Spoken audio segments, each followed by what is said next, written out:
Marrying a man who already has children makes you a stepmother, a difficult part to play in a family. And stepmothers in stories are often mean and unkind to their stepchildren.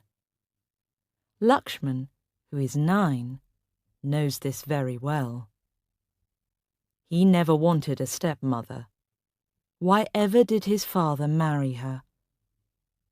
Maybe, if he is horrible to her, she will go away again.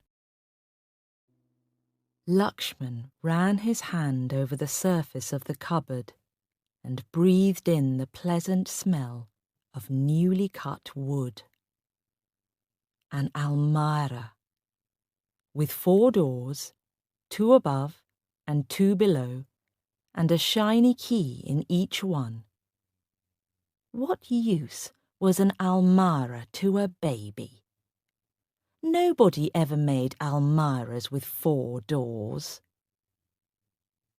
Carefully, he turned the keys to look inside.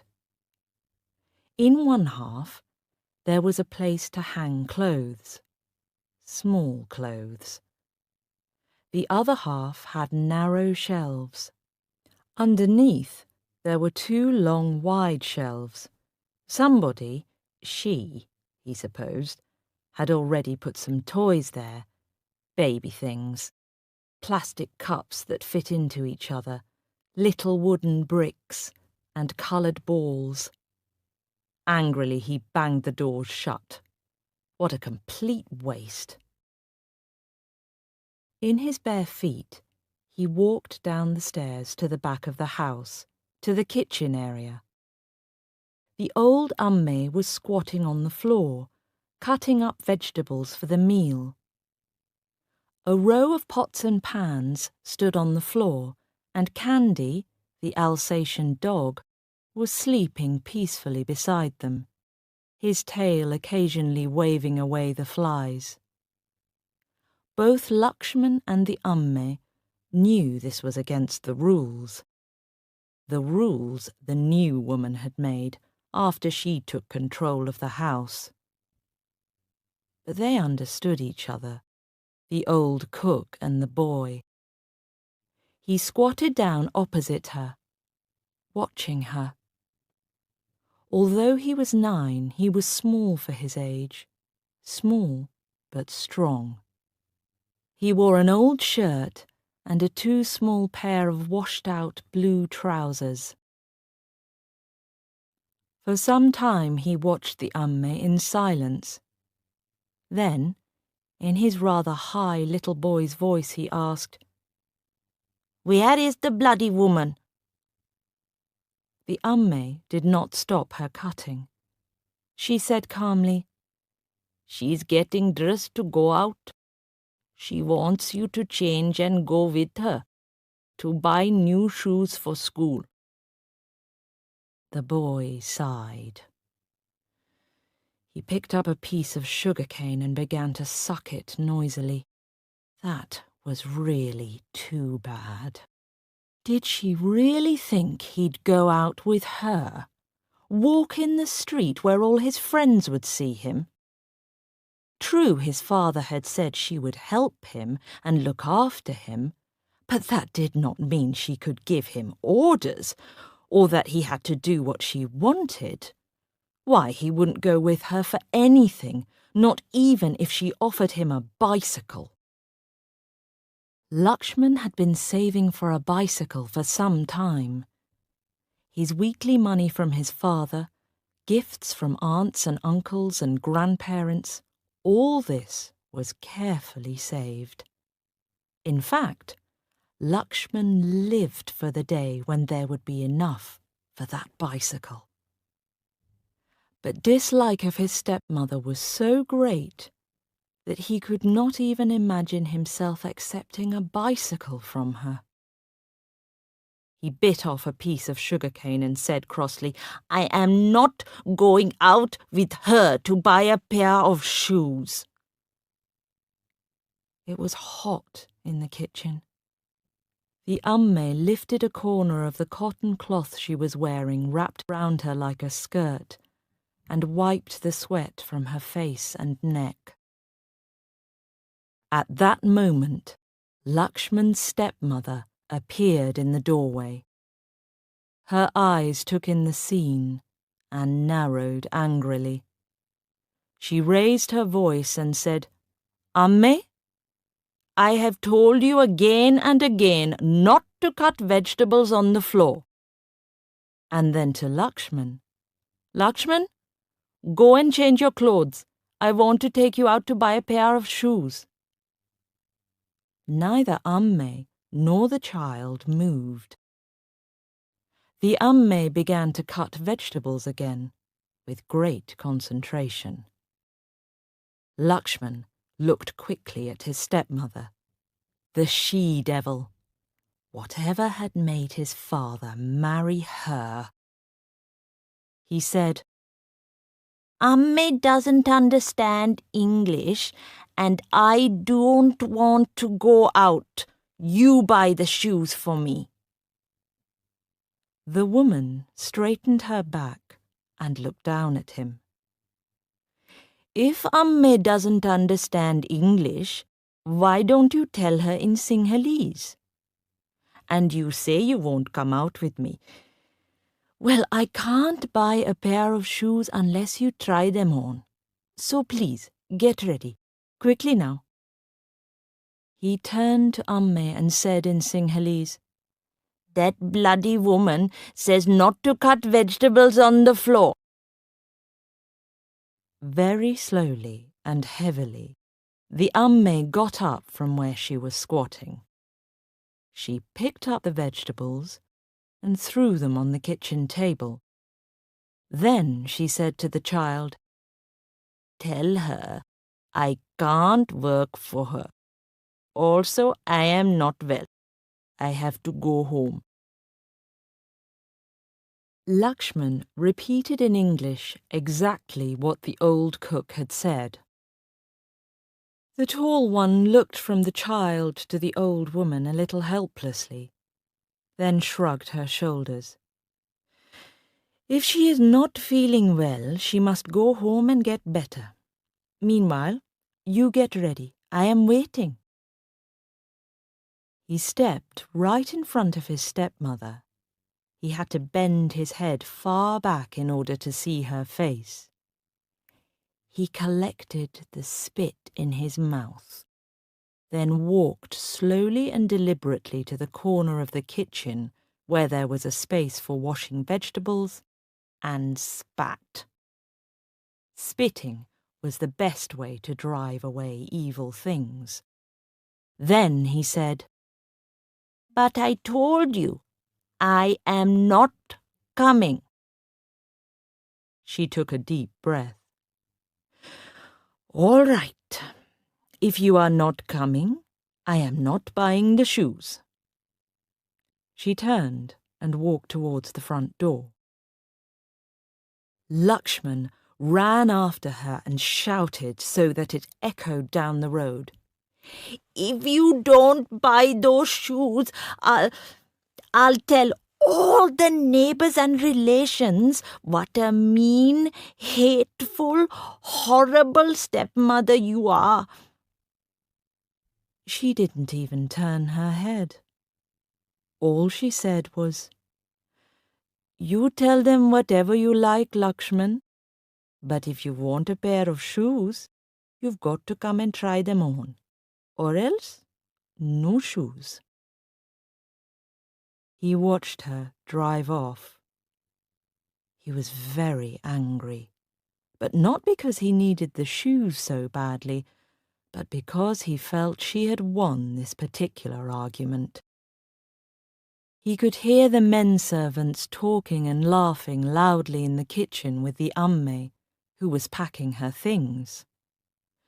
They were talking about his stepmother, and suddenly a cold fury rose in him. Why had she come here and upset things, when everything was running so smoothly before, and now the Amme was leaving? Upstairs, the baby began to cry. That was another thing. Her baby. All that fuss and bother about him. You would think nobody had ever had a baby before.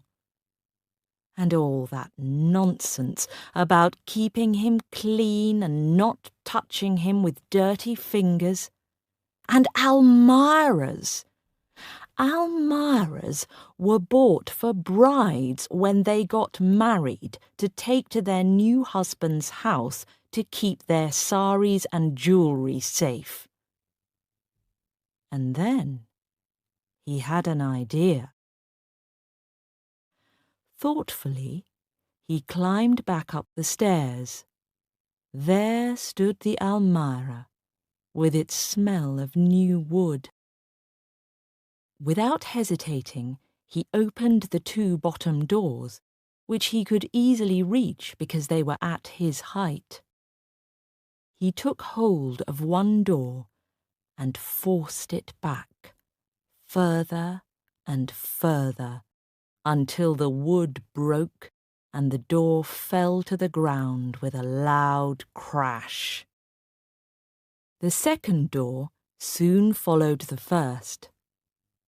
To reach the upper 2 doors, he got a chair and climbed on it. It was more difficult this time, but he pushed as hard as he could until the 3rd door landed on the ground with an even bigger crash. He waited for a moment to see whether anyone would come to investigate, but he wasn't really worried. They, the servants, couldn't stop him. Wasn't he the young master? Anyway, they wouldn't want to stop him. Not at all. They'd be delighted with the trouble he was causing the new woman. He smiled nastily. Wouldn't she be wild? He imagined her return. This time, she'd really get mad. She'd hit him and scream at him, and then his father would get rid of her, once and for all. With this happy thought, he turned back to the Almira and finally managed to break the 4th door off. Carefully, he replaced the chair and left the broken doors where they had fallen. Then he decided to play a game in his room. There would be enough time to hide when he heard the car. She was coming up the stairs. Lakshman was lying flat on the floor of his room, looking through the narrow space under his door. He could hear the changing sound of her footsteps as she came higher and higher, and he held his breath when she finally stopped. She stopped for quite some time. Then she called not him, but the servant. She asked, "Who has done this, Somapala?" Somapala, who had not seen the broken Almira before, gasped and said, "I don't know." There was another pause, and she said something Lakshman couldn't hear. Then she went into her bedroom. That was too much for Lakshman. After all his hard work, he jumped up from the floor, ran through the doors, and burst into her room without knocking. She was standing by the mirror, examining her face, and his eyes met hers in the mirror. He screamed, "You want to know who did it? Well, I did. I did it."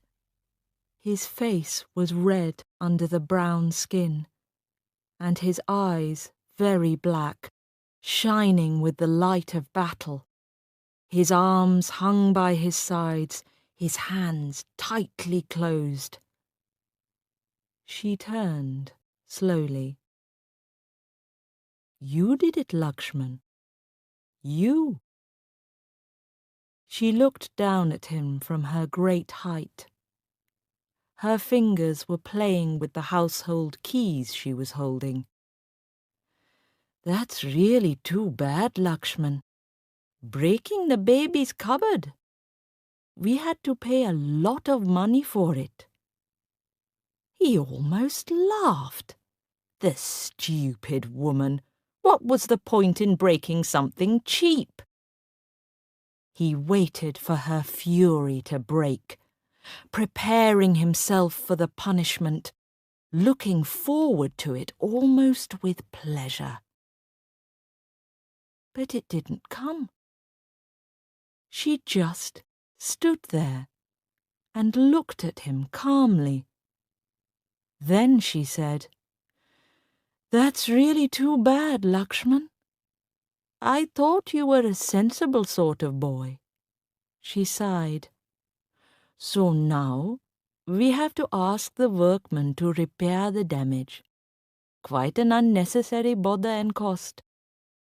She walked towards the baby's room. Lakshman had a terrible feeling of disappointment, worse than he had ever experienced before. Wildly, he ran after her and asked urgently, "But aren't you going to punish me?" "Punish you?" She appeared surprised. "Punish you? Oh, no. There's no point in that, because that's what you want, isn't it?" She looked him straight in the eye. "No, Lakshman, I am not going to punish you, only—" She hesitated for a moment. "About the repairs. You are going to pay for them, Lakshman, out of your bicycle money. That's fair, don't you think?" She opened the door of the baby's room, walked through, and firmly shut it behind her. Lakshman stared at the closed door. The sun was shining outside, and little gold bits of dust were dancing in the sunlight. The blood had left his face, and he stood there, wide-eyed and silent. Then he walked out of her room, past the 4 broken Almara doors on the floor, and down the stairs. His head was bent as he went slowly down, his old shirt hanging out over the 2 small blue trousers. He heard the door of the baby's room opening. The woman was looking down at him from the top of the stairs, but he pretended not to see and continued going down without stopping. She said, "Lakshman?" Pause. "Lakshman, we can come to an arrangement."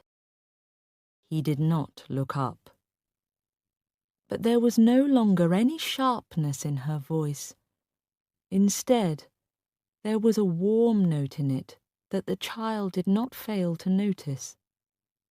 She said, "You help the workman repair the cupboard, and I'll pay half the cost. Agreed?" His eyes were hot with tears. "The bloody woman," he whispered to himself. "The bloody woman." But he slowed down, and as he reached the bottom of the stairs, she heard him begin to whistle. "Agreed," he shouted, and ran quickly out of sight.